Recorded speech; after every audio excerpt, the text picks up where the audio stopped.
오늘은 로마서 새로운 국면입니다. 1장에서 8장까지는 아주 이 신칭의 교리에 대해서 말하고 12장부터는 이제 우리가 예수를 믿게 될 때 크리스찬들이 어떻게 살아야 될 것인가 삶을 얘기하는데 9절에서 11절 그 중간이 특이하게 끼어들었습니다. 그것은 이스라엘의 문제입니다. 구원의 장자와 같은 이스라엘이 왜 구원에서 제외되게 되었는가? 그게 이제 풀리지 않는 의문이었습니다. 우리 중에 이 가족 구원에 대해서 유난히 그 소명이 많으신 분들이 계십니다. 제가 아는 목사님은 가족이 구원되기 전까지는 신학교를 안 갔습니다. 근데 정말 가족이 구원되니까 신학교를 갔습니다. 가족 구원 또 사랑하는 사람들에 대한 이 영적인 관심은 정도의 차이는 있지만은 믿는 사람이라면 믿는 성도라면 늘 그 우리의 부담으로 남아 있습니다. 나는 천국 가서 좋은데, 나는 복음의 축복 다 누리고 있는데, 나는 영적인 이 귀한 가치를 다 알고 있는데, 그걸 알면 알수록 누리면 누릴수록 그렇게 안타깝고 그들 영혼들을 생각하면 괴롭고 힘든 겁니다. 지금 나이는 먹어가는데 점점 지금 지옥 입구까지 지금 다가가고 있는데 그럼 속이 타는 것입니다. 그래서 어떤 경우는 이런 기도를 합니다. 하나님, 나는 저분들이 잘 되기를 진심으로 원합니다. 그렇지만은 영혼 구원하는 것을 위해서라면 다 가져가도 좋습니다.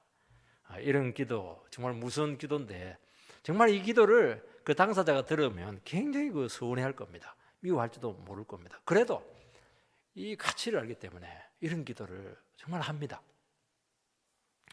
본문은 바울 사도가 자기 동족의 이 구원 문제를 두고 정말 말할 수 없는 비탄에 빠져 있고 말할 수 없는 그 고통에 거치지 않는 슬픔에 빠졌다는 겁니다. 거치지 않는 슬픔이라고 하는 것은 생각만 하면 눈물을 흘린다는 겁니다. 그들이 기도하면 눈물이 줄줄줄줄 흐르는 겁니다. 이게 바울의 전도로 이방인들은 막 그냥 은혜 받아서 하나님 백성으로 막 그냥 물밀듯이 들어오고 있는데 정작 은혜 한가운데 있었던 은혜 1번지에 있는 자기 동족들, 친척들, 고륙들은 들어오기는 그냥 철저히 복음에 대해서 배척을 하는 겁니다. 사람들은 바울이 너무 이방인들만 좋아한다, 동족 미워한다. 왜냐니까 핍박 많이 받으니까 사랑하지 않는다. 막 그리고 온갖 또 그 비난까지 다 하고 있습니다. 바울은 정말 유대인과 같은 그런 똑같은 상황에 있었습니다. 정말 그 율법의 사람이었고 복음의 원수였는데 주님 만나고 나서 완전히 사람이 180도로 바뀌게 되었고 예수 만나고 나서 완전한 구원의 의미를 알고 감격에 빠지게 되었고 자기와 같이 복음의 문턱에서 그냥 한 발짝만 들어오면 될 텐데 들어오지 못한 그 영혼들을 위해서 죽도록 충성했던 그 종이었습니다. 왜냐니까 이게 얼마나 귀한가 하는 것을 알았기 때문이고 자기가 이것을 몰라가지고 얼마나 복음을 오해했던가 하는 것을 알았기 때문에 그렇게 했던 것입니다. 유대인들은 정말 하나님께로부터 복이란 복은 다 받았습니다. 특별한 은혜를 받았습니다. 그런데 막상 복의 근원이 되신 예수님께서 땅에 왔었을 때 일제히 예수를 거부하는 겁니다. 자기 동족도 구원하지 못하는 이 복음, 이거는 문제가 있는 것은 아니냐. 많은 사탄들이야, 마귀들이 지금 막 비판을 합니다. 바울이 지금 복음의 본질을 바꿔서 이방인들의 구미에 맞도록 그렇게 복음을 그냥 이렇게 변질시켰다. 그래서 그 복음에 문제가 있다. 온갖 루머 간도에 다 있는 것입니다. 바울은 바로 이 문제에 대한 해명의 필요성을 느껴서 9장에서부터 11장까지 아주 길게 유대인의 문제를 지금 다뤄주고 있는 것입니다. 이것은 대단히 중요한 겁니다. 오늘은 그 다 다룰 수는 없고 그 서론적으로 고찰을 합니다. 세 가지입니다. 첫 번째는 바울은 거치지 않는 너무 심한 고통이 있었습니다. 과원의 형제가 이방에 있었는데 그 형이 부잣집에 이방이 되어 갔습니다. 부잣집에서 좋은 옷 입고 맛있는 음식은 다 먹게 될 텐데 과원에 있는 그 동생을 남겨둔 동생을 생각하니까 이게 마음이 걸려서 넘어가지가 않는 겁니다. 너무 괴로운 겁니다. 좋은 것을 누리면 누릴수록 이 심한 고통은 더 커진다는 겁니다. 그래서 그 형의 간절한 소원은 동생도 자기처럼 그 부잣집에 입양돼서 복된 삶을 정말 누리는 겁니다. 그때까지는 형은 부잣집에서도 마음이 편치가 않은 겁니다. 1절 2절 말씀을 보면은 내가 그리스도 안에서 참말을 하고 거짓말을 아니하노니 나에게 큰 근심이 있는 것과 바울의 거치지 않는 고통이 있는 것을 내 양심이 성령 안에서 나와 더불어 정언하노니 내가 그리스도 안에서 참말을 하고 거짓말을 아니한다. 나 절대로 거짓말 안 한다. 나 정말 참말한다. 굉장히 강조하는 겁니다. 왜냐하니까 너무 많은 오해를 하고 있기 때문에 이런 말을 쓰는 겁니다. 사람들은 이 바울이 유대인의 미움을 받고 있고 핍박을 받아가면서까지 이방인에게 복음을 전하고 있는 이유는 이것은 그가 동족을 미워하고 버리기 때문이라고 오해를 했던 겁니다. 그런데 실상은 그렇지가 않습니다. 누구보다 바울은 유대인들을 사랑했고 자기 혈육을 그렇게 사랑했던 겁니다. 이 사도행전의 연구를 해보면 한 가지 의문이 생기게 됩니다. 바울은 이방인 전도를 하러 가면서 항상 바울은 이 거점 지역 중심으로 복음을 전거를 합니다. 대구, 수원, 인천 이런 식으로. 그러면 뭐 수원 주위에 보면 오산도 있고 그 주위에 다 있는 겁니다. 그러면 복음이 아주 효과적으로 전거가 됩니다. 그런데 바울은 어떤 거점 도시 중심으로 복음을 전거를 했는데 반드시 제1착으로 찾는 곳이 회당입니다. 그는 이방인 사도로 부름받았지만은 제일 먼저 유대인들을 찾아갔습니다. 그런데 문제는 뭐냐니까 유대인들에게 복음을 전할수록 그렇게 반대가 심했고 핍박이 심했고 한 번은 막 돌에 맞아가지고 실제로 죽었습니다. 그리고 그 옆 동네로 가면 그 옆 동네까지 와가지고 소란을 피워서 때려 죽이고 이렇게 했던 겁니다. 그래서 바울은 한 번도 정상적으로 그 도시를 떠나지 못했고 쫓겨나다시피 탈출하다시피 했던 겁니다. 그때 바울이 반드시 하나 하는 게 있습니다. 무엇을 하냐니까 더러운 놈들 욕하는 게 아니고 이 발에 먼지를 뜨는 겁니다. 발에 먼지를 뜬다고 하는 것은 다시는 너희들의 형제로 생각하지 않고 다시는 너희들과 상종하지 않고 너희들에게 다시는 복음을 전하지 않겠다는 겁니다. 교제의 끈을 끊는 겁니다. 그러면 구원의 문이 닫히는 겁니다. 여러분들 자꾸 먼지를 들고 그렇게 하면 안 됩니다. 티끌은 떨어도 먼지를 들고 그렇게 하면 안 됩니다. 그런데 문제는 뭐냐니까 바울은 또 옆 동네에 가면 또 다른 도시에 가면 똑같이 합니다. 또 해당에 들어가가지고 유대인들에게 복음을 전하고 또 돌 맞고 핍박받고 먼지 들고 또 그렇게 하고 떠나고 이렇게 하는 겁니다. 평생 그거 했습니다. 그러니까 먼지 뜨는 거하고 자기 본 마음하고는 다르다는 겁니다. 그때는 너무 핍박이 심하니까 도대체 복음을 전할 자신이 없는 겁니다. 그래서 또 옆으로 가보면 눈이 밟혀가지고 다른 데 복음을 전할 수가 없습니다. 이방인들에게 복음을 전할 수가 없는 거예요. 여러분 고린도에서 로마로 가면 바로 그냥 현해탄 건너듯이 조금만 건너가면 금방입니다. 한나절도 걸리지 않습니다. 그런데 로마에 가면 다시 못 돌아온다는 것을 알고 그 먼 예루살렘까지 와가지고 굳이 와가지고 바울을 죽이려 가는 암살단까지 지금 구성되어 있다는 소식을 다 듣는데도 불구하고 그거 와가지고 체포돼가지고 온갖 수모 다 당하고 제수가 되어서 로마로 압송되어 가는 그런 수모를 당한 것이 뭐냐? 한 번이라도 자기 동족에게 한 번 더 하나님 복음을 더 전하고 싶은 이 간절한 소망이 있었던 것입니다.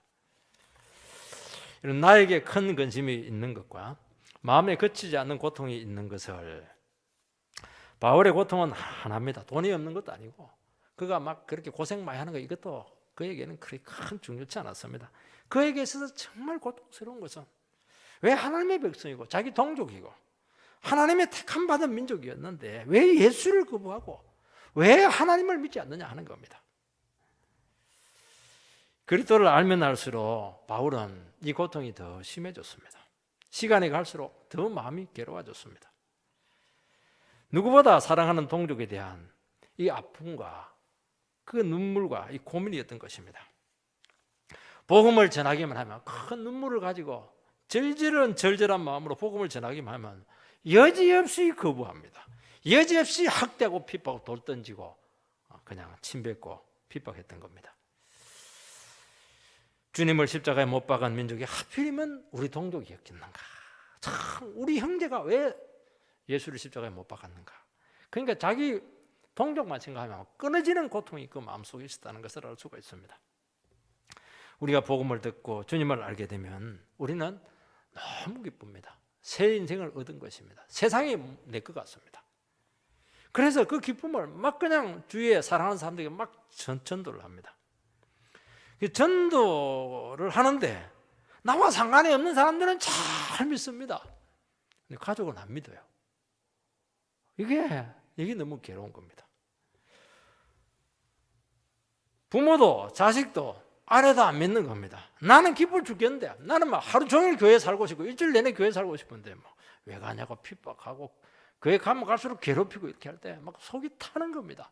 교회 못 가는 것도 못 가는 거지만 저 복음의 원수로 드러나게 될 텐데 저 영혼은 어떻게 해야 될 거냐는 것이죠. 남의 자식에게 장학금을 주면 그 자식들은 말이죠, 그렇게 아끼고 막 그렇게 막 밤새가면서 공부를 해서 훌륭한 사람으로 성공을 합니다. 근데 내 자식은 막 아낌없이 투자를 했는데도 불구하고 막 공부는 그냥 막 그렇게 비뚤어지게 나가고 싸움질이라고는 다 하고 결국엔 감옥에 들어가가지고 그 고통받고 있는 거 보면 막 그 부모의 마음은 타들어가는 겁니다. 남의 자식은 조금만 도와줘도 저렇게 잘 되는데 내 자식은 왜 안 되냐는 겁니다. 뭐가 부족해서 안 되냐는 겁니다. 남이 잘 될수록 더 고통스러운 것입니다. 내가 저주받아서라도 우리 식구들, 내 새끼들, 내 가족들 정말 구원받았으면 좋겠단 말이죠. 나 정말 내가 지옥 가더라도 그렇게 할 수만 있다면 내가 다 잃어버려도 구원받았으면 좋겠다 하는 것이 정말 복음을 아는 영혼들이 가지고 있는 그 간절함이고 타는 마음인 것입니다. 이런 바울의 고통과 큰 근심을 자기 양심이 성령 안에서 증거한다고 말씀하고 있습니다. 바울이 복음을 들고 동족을 찾아갔지만 늘 거부와 학대입니다. 이게 큰 충격이죠. 기대한 만큼 충격입니다. 충격이죠. 발에 먼지를 뜨고 다시는 너희들을 상종하지 않겠다. 그렇게 다짐에 다짐을 합니다.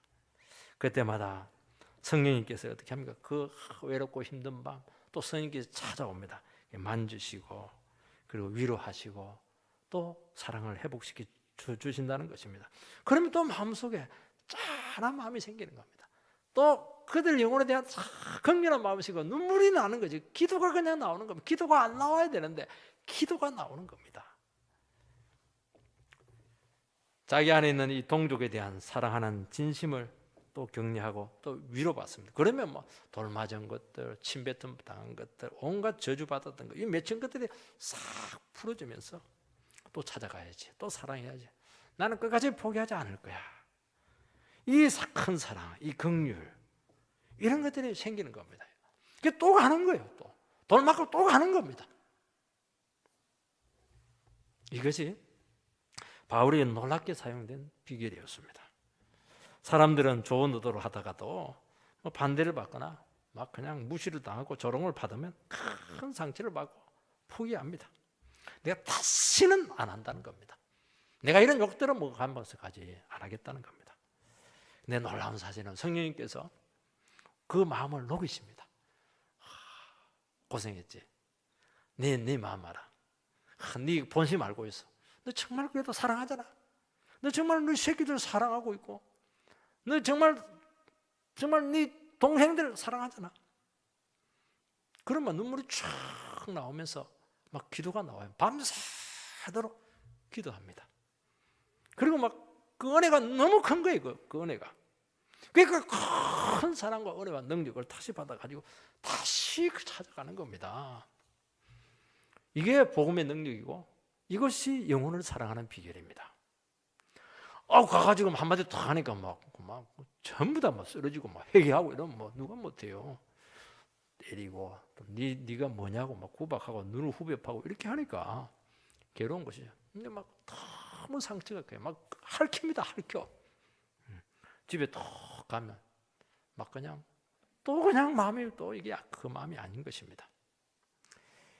바로 이것이 뭐냐니까 성령님께서 우리에게 주시는 능력의 비결입니다. 이것 때문에 좌절하지 않는 겁니다. 그래서 예수 믿는 사람들은 낙심은 할지언정 절대로 포기가 안 되는 겁니다. 이게 뭐냐니까 하나님께서 우리 주위에 주신 영혼들에게 주신 이 안타까운 마음인 겁니다. 왜냐하면 우리가 포기하면 끝이거든요. 절대로 포기하지 못하게 합니다. 내가 지옥에 들어가는 한이 있더라도 포기 못합니다. 그때 성령님께서 우리 안에서 증거하게 되는데 놀라운 진리가 열립니다.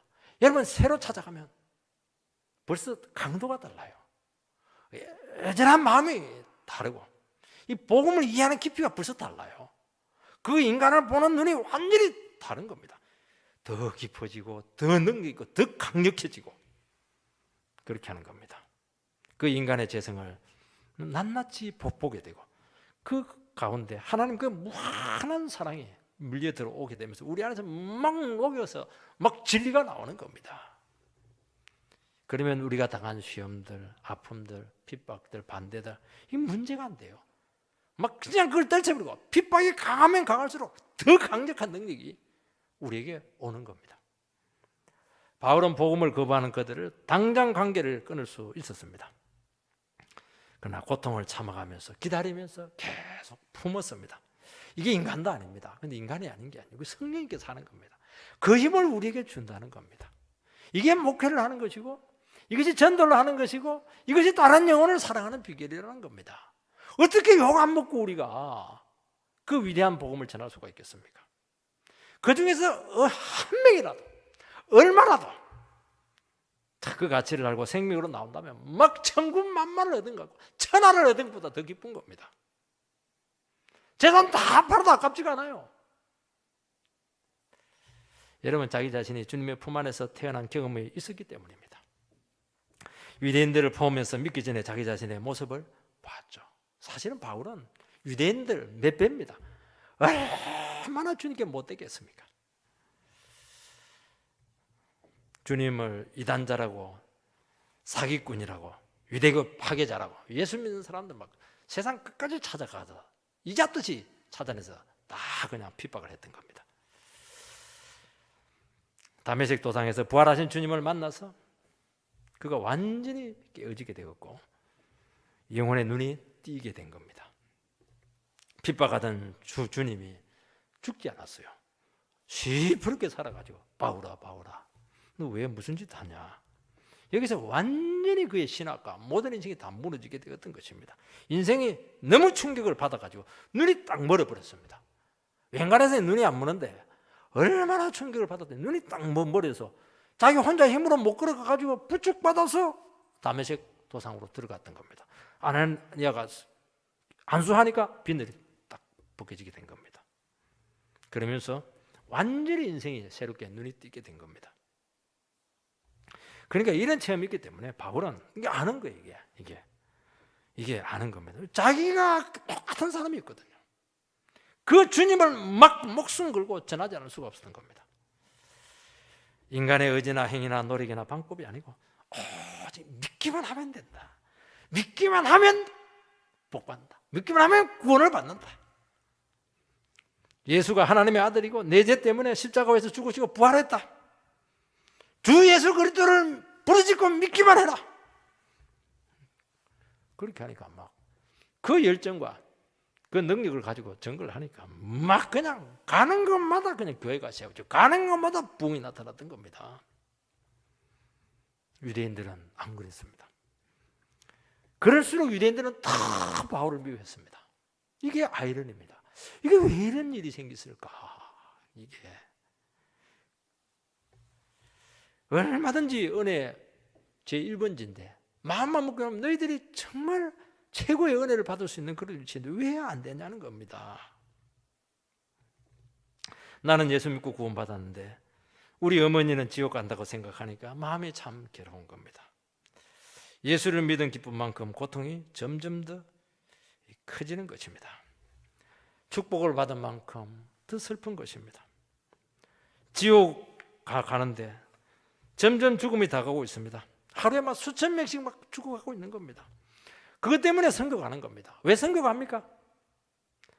그냥 자기가 사랑하는 그 나라, 그 못 사는 그 나라, 눈만 뜨면 막 그냥 지옥에 떨어지는 그 영혼들이 막 뚝뚝 떨어지는 겁니다. 이것 때문에 그냥 다 버리고 그냥 가는 겁니다. 그 안타까운 마음 때문에 말입니다. 눈물이 나는 거예요. 속이 타는 겁니다. 여러분, 이것이 우리에게 있냐는 겁니다. 바울에게 타는 마음, 끊이지 않는 슬픔이 우리 가운데 있냐는 겁니다. 내 인생은 네가 알아서 하고, 내 인생은 나의 유행과 가사도 있는데 그거 아닙니다. 그거는 구원이 아닙니다. 구원은 아닙니다. 타는 마음, 타는 마음. 속이 막 화다닥 타야 되는 겁니다.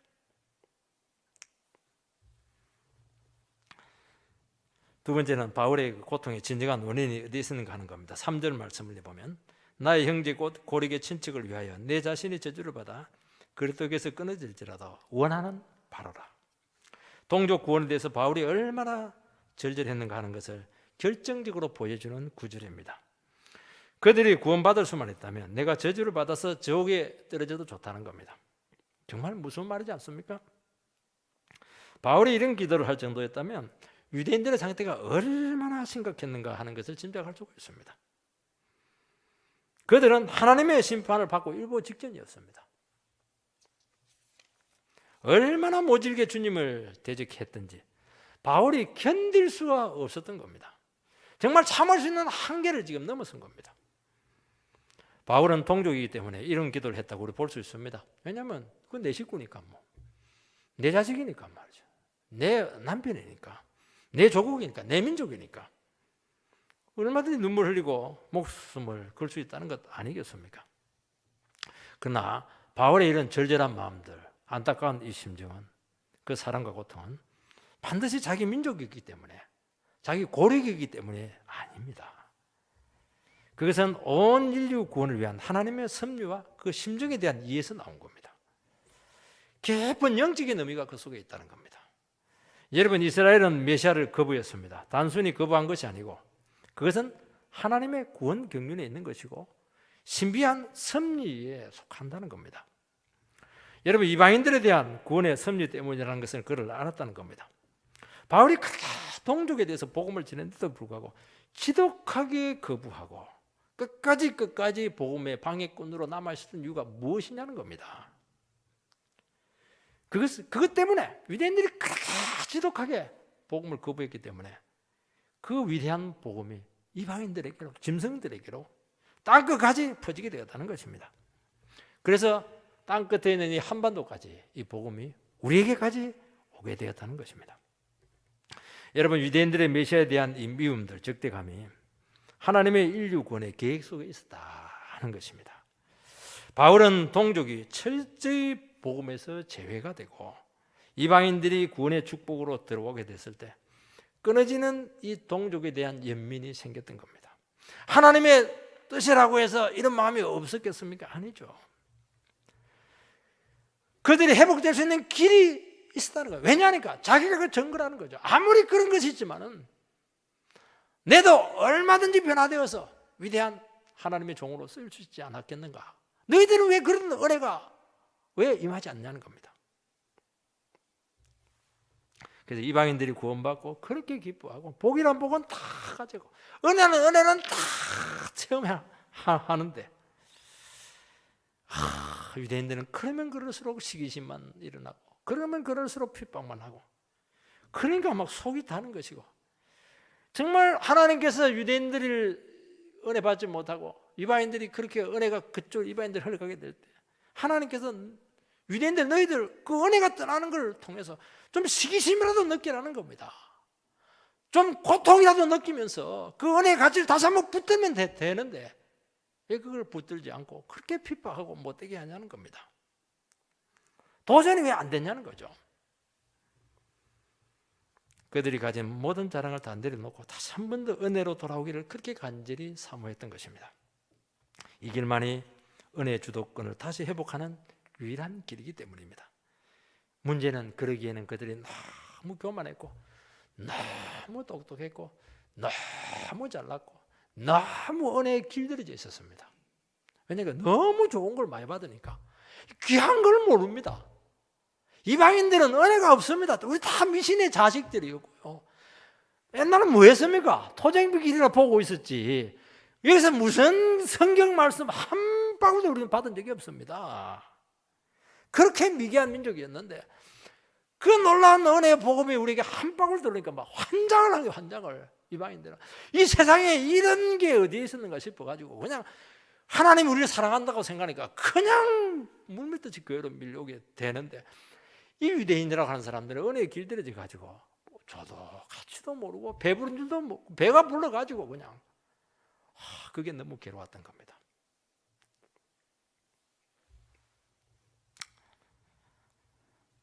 하나님은 아무 자격 없는 이스라엘 백성들을 원래 택했습니다. 그들이 잘난 거 없습니다. 그들은 노예 백성들입니다. 그들의 힘으로 그들이 땅 찾아서 아닙니다. 완전히 공짜로 주었습니다. 하나님께서는 그 노예 백성들, 아무 소망 없는 연약한 자들을 택해서 얼마나 하나님을 믿으면 이렇게 복받을 수 있는가 하는 샘플로 그들을 선택을 했던 겁니까? 그러니까 유대인들은 못났기 때문에 택함 받은 겁니다. 잘난 사람은 절대로 안 택합니다. 바울은 뭐라고 합니까? 나는 죄인의 괴수라고. 내 같은 인간이 하나님 앞에 은혜를 받고 구원받았으면 이 세상에 구원받지 못할 인간은 없다는 겁니다. 그 마음을 가지고 방방곡곡을 다녔던 겁니다. 그건 맞는 겁니다. 하나님은 인류 구원을 위해서 하나님의 아들을 인간의 몸으로 이 땅에 보내셨습니다. 이 메시아 구원을 위해서 믿음의 족장을 택했고 이스라엘을 택했어. 다윗을 통해서 하나님 나라의 그림자를 보여주었습니다. 예수가 오는 통로로 이들을 특별히 고별해서 세운 겁니다. 하나님께서 왜 이스라엘 백성들을 택했습니까? 잘난 거 아닙니다. 그들을 통해서 메시아가 오기 때문에 택한 겁니다. 주인공, 온 세상을 만드시고 우리에게 구원을 주시는 그리스도가 오시기 때문에 그들이 소중했던 겁니다. 인류 구원의 도구와 통로로 그들을 사용하기 위해서 그들을 택했던 겁니다. 유대인들은 이것을 이해하지 못했습니다. 여러분, 통로라고 하는 것은 주인공이 오면 철거되는 겁니다. 근데 자기 자신들이 특별해서 하나님이 선택했다고 막 그렇게 얘기했습니다. 우리가 대단해. 인사가 너도 대단하고 나도 대단하고 우리 왕창 대단해. 이게 유대인들의 인사입니다. 너희들은 짐승이야. 너희들은 개야. 얼마나 교만해진지 모릅니다.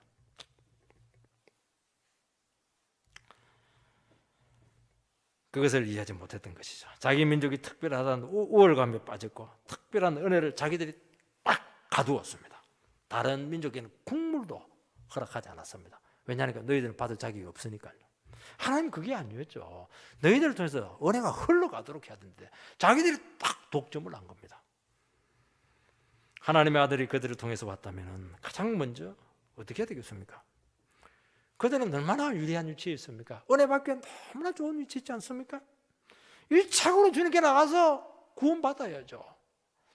회개해서 하나님 나라 축복을 다 받아야 되죠. 그런데 아무도 안 나갑니다. 도리어 메시아를 죽여버렸습니다.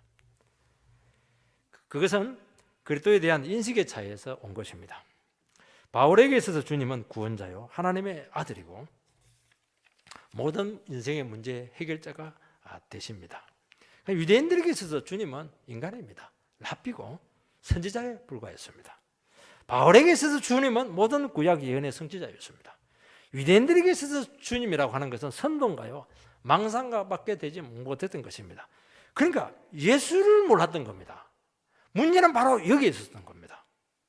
예수를 몰라요. 예수를 다 알아서 성경도 알고 하나님도 알고 성경을 달달 외웠고 성전도 있고 제사도 드렸고 예배도 다 있었습니다. 하나를 몰랐습니다. 뭘 몰랐습니까? 예수를 몰랐던 겁니다. 그 예수께 나가서 자기 죄를 회개하고 구원받아야 되는데 마지막 그 문턱을 딱 넘지 못했습니다. 그러기에는 그들이 너무 높아져 있었습니다. 예수라고 하는 문턱을 넘으려고 하면 한 가지 방법밖에 없습니다. 내가 완전히 없어져야 됩니다. 조금이라도 자랑거리가 있으면 딱 구원의 문은 닫힙니다. 놀랍죠? 조금이라도 나에게 의가 있다. 천국문이 조금 닫히는 거예요. 겨우 들어가니까 완전히 닫혀버립니다. 주님 앞에 다 내려놓고 나는 아무것도 아니고 철저한 죄인입니다. 한순간에 문이 쫙 열리면서 그냥 그대로 들어갈 수가 있는 겁니다. 이게 안 된 거예요. 이게. 마지막 것이 무엇입니까? 모든 자랑들과 특권들과 이 모든 그 전통들 다 내려놔야 되는데 요거 못 내려놨습니다. 아까워가지고 그냥 그 통로인데 수달인데 주인공 앞에 내려놔야 되는데 그걸 못 내려놓은 겁니다. 바울은 은혜의 문턱에서 어떻게 했습니까? 다메섹 도상에서 부활하신 주님을 만나서 완전히 그분 안에서 박살이 나게 되면서 복음만으로 쑥 들어왔던 겁니다. 오늘 많은 사람들이 구원의 문턱에서 얼쩡거리고 있습니다. 은혜의 자리로 들어오지 못합니다. 거기 옵니다. 와가지고 예배 드립니다. 헌금합니다. 봉사합니다. 못 들어가요. 은혜 자리로 못 들어간다고 말씀하고 있는 겁니다. 말씀하고 있습니다. 대대로 신앙의 가문이죠. 정말 목회자의 가정이고 3대 4대고 선교사가 있었고 말이죠. 주위에 뭐 그냥 정말 너무 좋은 믿음의 전통들이 많습니다. 모태신앙입니다. 어떤 분들은 모태신앙은 못해 이거 하세요 그러면 못해 이렇게 한다는데 모태신앙은 못하는 건 아닙니다. 주일 성서 하나는 제가 보니까 막 끝내주게 잘합니다. 모태신앙이 아닌 사람은 이게 훈련이 안 돼서 가지고 뭐 오늘 같은 날 비만 오면 막 그걸 안 와버려요. 참 모태신앙은 절대로 안 빠집니다. 참 귀하죠. 얼마나 귀해요. 예배를 철저하게 들을 수 있다는 거 이거는 엄청난 겁니다. 이거는 예배 빠지는 것을 거의 뭐 그냥 뭐 완전히 뭐 기절하는 걸로 생각하는 겁니다. 기라성 같은 믿음의 선배들이 있습니다. 그게 어쨌다는 겁니까? 그게 그 사람 붙들고 천국 갑니까? 못 갑니다. 신앙적으로 너무나 위대한 것이 있었던 겁니다. 그러나 그것이 신앙을 보장해 주지 않습니다. 그래서 자꾸 성전 뜰만 왔다 갔다 하는 성전 뜰만. 성전 오면 어떻게 해야 되는 거예요? 제단 들어가야 되고 성소 들어가고 지성소 들어가서 하나님의 음성을 듣고 응답 받고 와야 되는 겁니다. 재용서 받고 와야 되는 겁니다. 여러분 모든 신앙적인 자기 자랑을 다 내려놓으시기 바랍니다. 복음을 듣고 주님 앞에 철저히 무장히 해제해야 되는 것입니다. 주님을 영접하고 믿음으로 반응하는 그 자리까지 반드시 나가야 되는 겁니다. 그 예수를 붙잡아야 되는 겁니다. 우리는 하나님 나라 대문 밖에서 맴돌다가 자꾸 돌아가려고 하는 겁니다. 왜냐하니까 붙잡힐까 싶어가지고. 예수님께 붙잡히면 꼼짝 못하거든요. 예수님께 붙잡히면 이제 그때부터는 내 인생 없습니다. 예수님께 붙잡히면 뭐 내 꿈, 내 소망 뭐 아이고 편안한 삶은 없어요. 물론 줍니다. 주지만 없어요. 내 마음대로 할 수 있는 게 하나도 없습니다. 아우 나 그거 싫어요. 나 그냥 지옥 안 갈 만큼만 신앙생활하고 내 마음대로 다 하겠습니다. 그러니까 안 줍히는 겁니다. 완전히 미꾸라지. 잡으려면 빠져나가고 잡으려면 빠져나가고 짱어보다도 더 미끄러워요. 이거. 짱어는 탕이라도 해먹지 그 인간은 탕도 못 해먹어요.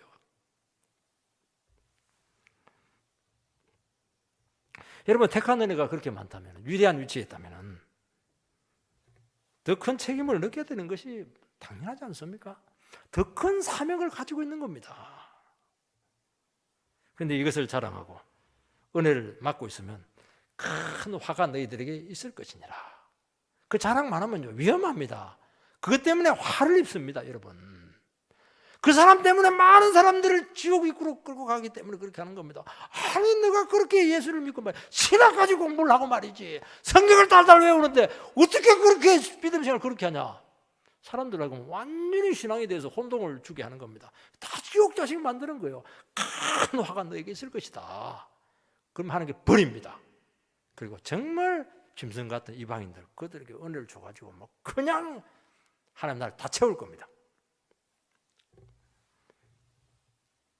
바울처럼 주님 앞에 은혜 받은 자로서 영혼에 대한 안타까운 마음이 우리는 살아나야 될 줄 믿습니다.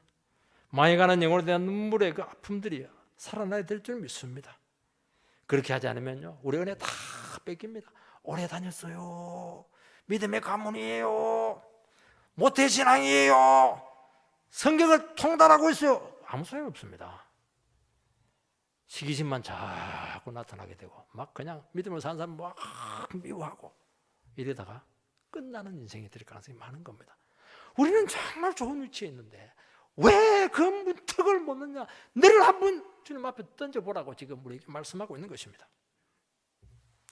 세 번째는 구원으로 나오는데 걸림돌이 무엇이냐는 것입니다. 여러분, 좋은 조건이 축복받는데 신앙 안에서는 걸림돌이 될 수가 있다는 것을 말씀하고 있습니다. 유대인들은 하나님의 엄청난 축복을 받았는데 그 축복의 목록들이 도리어 구원의 걸림돌이 될 수 있다는 아주 중요한 이 케이스입니다. 4절 5절 말씀을 읽어보면 그들은 이스라엘 사람이라 그들에게는 양자됨과 영광과 언약들과 율법을 세우신 것과 예배와 약속들이 있고 조상들도 그들의 것이요 육신으로 하면 그리스도가 그들에게서 나셨으니 그는 만물 위에 계셔서 세세의 찬양을 받으실 하나님이시니라. 아멘. 하나님께서 이스라엘 백성들에게 주신 축복은 하나하나가 어마어마한 겁니다. 말을 제가 그렇게 어마어마한 겁니다. 이거는 뭐 정말 몰라서 그렇게 하는 겁니다. 이게 정말 어마어마한 겁니다. 이거 우리는 삼성 하나 가지면 어마어마하다는데 안 바꿉니다. 삼성. 이들이 메시아로 오게 된 통로가 되었기 때문에 그거 다 그냥 하나님께서 그냥 공짜로 준 겁니다. 그들이 잘나서 준 게 아니죠. 메시아 때문에 준 겁니다. 여러분, 이스라엘 사람, 양자됨, 영광, 언약들, 율법을 세우신 것들, 예배, 약속들, 믿음의 조상들, 육신으로 그리스도가 그들 중에 유대인으로 나신 것, 이거 하나가 어마어마한 축복입니다. 하나님은 오직 유대인들에게만 이 축복을 독점적으로 허락하셨습니다. 여러분, 몇 가지만 살펴보면 이게 얼마나 어마어마한가 하는 것을 알 수가 있습니다.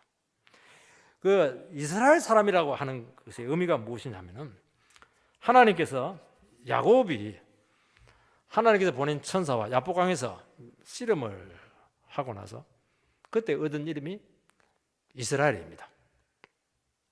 야곱은 이제 뒷발꿈치를 잡았다. 그러니까 남의 발목을 잡고 늘어지는 사람, 사기꾼, 남에게 지고는 못 사는 사람, 이런 사람의 뜻을 가지고 있습니다. 이게 뭐냐? 이게 야곱의 본성입니다. 야복강 가에서 천사와 씨름했는데 얼마나 힘이 센지 천사가 이기지를 못해요. 그걸 씨름은 네스링입니다. 네스링을 밤새도록 했는데 못 이깁니다.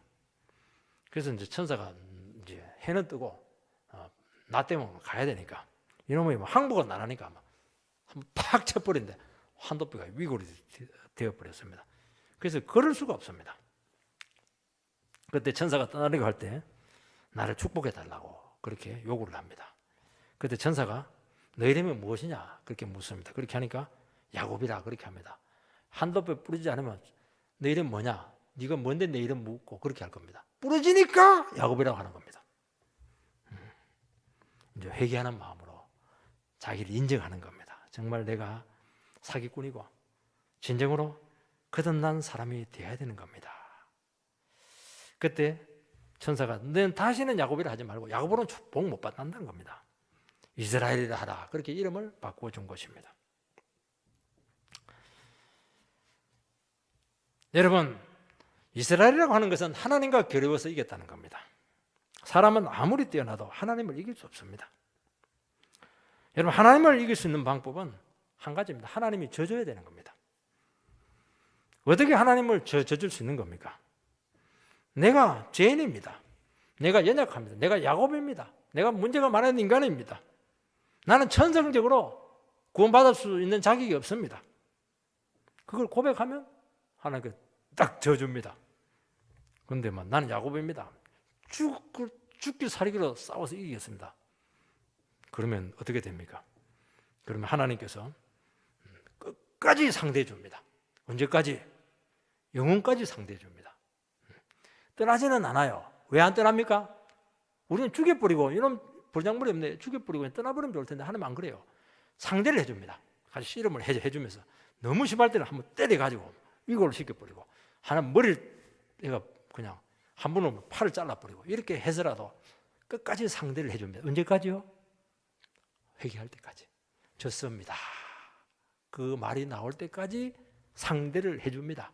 내가 늘 이야기하잖아요. 하나님 상대하지 말라고. 그냥 미리 그냥 져버리시면 되는 겁니다. 그건 하나님 우리에게 지는 겁니다. 하나님 우리에게 져주면 얻지 못할 축복이 어디에 있습니까? 하나님이 우리에게 져주는데 이 세상에 무서울 게 뭐가 있습니까? 그때부터 승리자로 우리는 서게 되는 것입니다. 여러분, 내 교만과 자기 힘을 믿고 나올 때 하나님은 우리의 적이 되어서 끝까지 싸우게 하다가 장렬하게 망할 겁니다. 자기 자신의 교만을 내놓고 항복하게 될 때 갑자기 하나님이 약하게 나오시면서 복이란 복은 다 주시고 위로란 위로는 다 준다는 겁니다. 이 비밀을 누가 알고 있습니까? 이 비밀을 누가 알아요?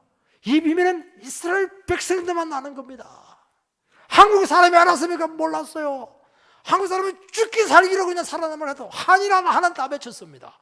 왜 한이 맺혔습니까? 살고 싶은데 살 수가 없으니까 그냥 한이 맺히는 겁니다. 이스라엘 백성들 한 맺힐 거 하나도 없어요. 딱 회개하고 기도하고 딱 주님 붙들면 다 문제가 해결되니까 뭐 억울할 게 뭐가 있고 우울증이 어디에 있습니까? 없는 겁니다.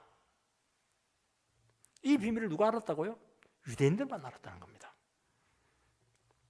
여러분, 불교는 자기를 비우는 종교입니다.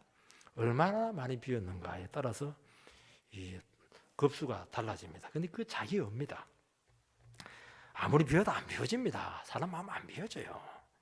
도리어 자랑거리 하나 더 만드는 겁니다. 그래 구원이 오지 않습니다. 불교에서도 없어요.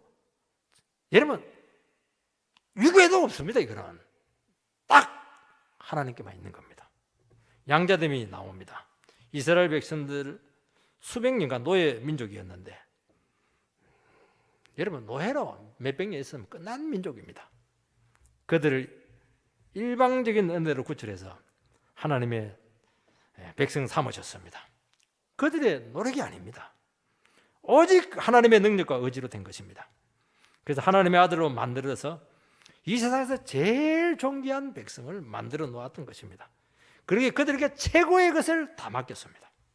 가장 좋은 땅, 가장 고상한 지식, 가장 위대하고 아름다운 삶을 그들에게 주었던 것입니다. 최고의 율법을 주었습니다.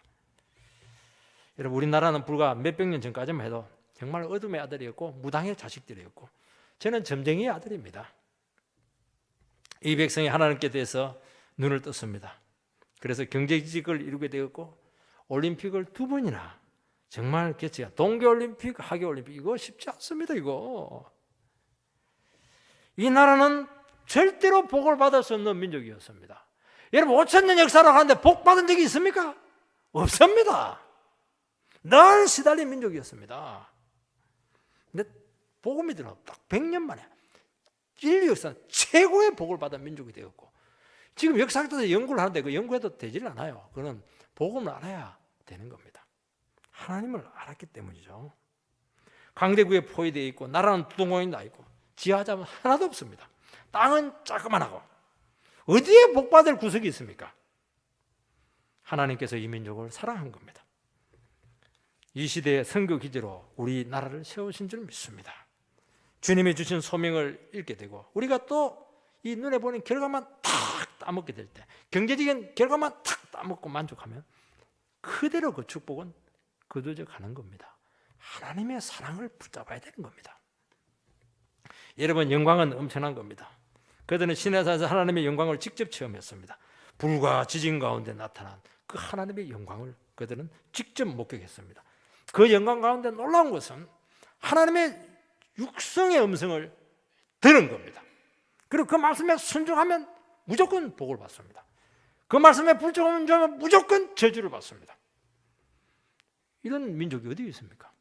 살아계신 하나님의 육성의 음성을 들은 민족이 어디에 있습니까? 유대인들은 교만해서 버림을 받았습니다. 2000년 동안 막 나라 없는 서름으로 온 세계에 흩어져 가지고 서름이란 서름은 타당했습니다. 그런데 하나님께서는 여전히 그들에게 영광을 남겨두었습니다. 노벨상이란 노벨상 다 휩쓸어 버렸어요. 세계 돈줄을 딱 쥐고 있습니다. 미국을 딱 쥐고 있습니다. 메시아를 거부한 그 남은 영광도 이 정도입니다. 하나님을 믿고 정말 메시아를 믿으면 어떤 복을 받겠습니까? 그 얘기를 하고 있는 그 얘기를 지금. 언약은 하나님과의 특별한 관계를 설정하는 것입니다. 여러분, 국가하고 딱 이동통신 계약 딱 맺으면 완전히 그 기업은 노다지를 얻은 겁니다. 그러니까 이스라엘 백성들은 하나님하고 딱 계약을 맺었습니다. 독점 계약을 맺었습니다. 그게 뭡니까? 아브라함 언약, 모세 언약, 다윗 언약, 개인뿐만 아니고 민족 전체와 독점 계약을 맺었습니다. 독점 계약이라는 것은 그 사람하고만 거래하겠다는 겁니다. 이거는 정말 노다지를 건진 겁니다. 이것은 모든 축복이 이스라엘을 통해서만 온다는 겁니다. 언약이라고 하는 것은 하나님이 우리에게 스스로 매이는 겁니다. 그래서 우리 계약이 되기 때문에 계약에 따라서 요구하기만 하면 하나님은 의무적으로 무조건 들어줘야 됩니다. 우리가 위험하면 무조건 주님께서 와서 우리를 구출해 줘야 되는 것이 여기 언약에 들어있는 거예요. 그건 나머지도 많은 축복이, 이게 하나하나가 어마어마한 축복이라는 겁니다. 여러분, 이스라엘에게는 너무나 많은 특권이 있었고 축복이 있었습니다. 그런데 이들이 한 가지를 잘못했어요. 결정적으로 그리스도에게 나오지 못했습니다. 마지막 문턱을 넘지 못한 겁니다. 그것은 이 은혜의 징검다리에, 은혜의 과정에 만족을 한 겁니다. 이것이 무엇을 의미하는지 알지 못했고 이것 자체를 자기 자신의 특권으로 여겼고 그걸 붙들었던 겁니다. 쭉정인데, 그것도 쭉정인데, 예수에 비해서는 쭉정인데 그 예수를 몰랐던 겁니다. 여러분, 이 모든 축복들은 결국에는 주님을 바라보게 하는 하나의 도구에 불과했다는 것입니다. 여러분, 주님을 만나고 주님을 바라보게 될 때 그 축복이 진정한 축복이 될 줄 믿습니다. 복음은 구약의 성취입니다. 그러니까 그들이 붙들고 있던 것은 위대한 그였지만 불완전한 겁니다. 성취돼야 되는 것이고 미완성의 작품입니다. 여러분, 작품을 아무리 잘 써도 미완성품은 가치가 없는 거예요.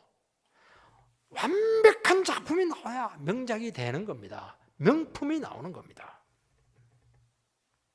한 번 더 그들이 붙들고 있는 것을 내려놓고 대신 주님 앞에 나갔으면 정말 엄청난 일이 일어났을 것을 말씀하고, 그걸 아니까 바울이 속이 끓어지는 거예요. 이게 바울이 막 괴로워 죽는 겁니다. 그 복이란 복은 다 빼앗겨버리고 말이죠. 그 유리한 위치에서 그 고백을 하고 있는 것입니다. 대신 주님을 죽이고 말았던 겁니다. 넝쿨복을 제대로 굴러온, 그냥 그대로 굴러온 넝쿨복을 그냥 차버린 겁니다. 여러분, 우리가 가지고 있는 모든 것들 다시 한 번 더 이 시간 주님 앞에 내어놓기를 바랍니다. 여러분, 그것을 내어놓고 다시 한 번 더 주님을 붙들지 않으면 우리의 삶은 완성되지 않을 겁니다. 여러분의 인생은 결국에는 미완성으로 끝나게 될 겁니다.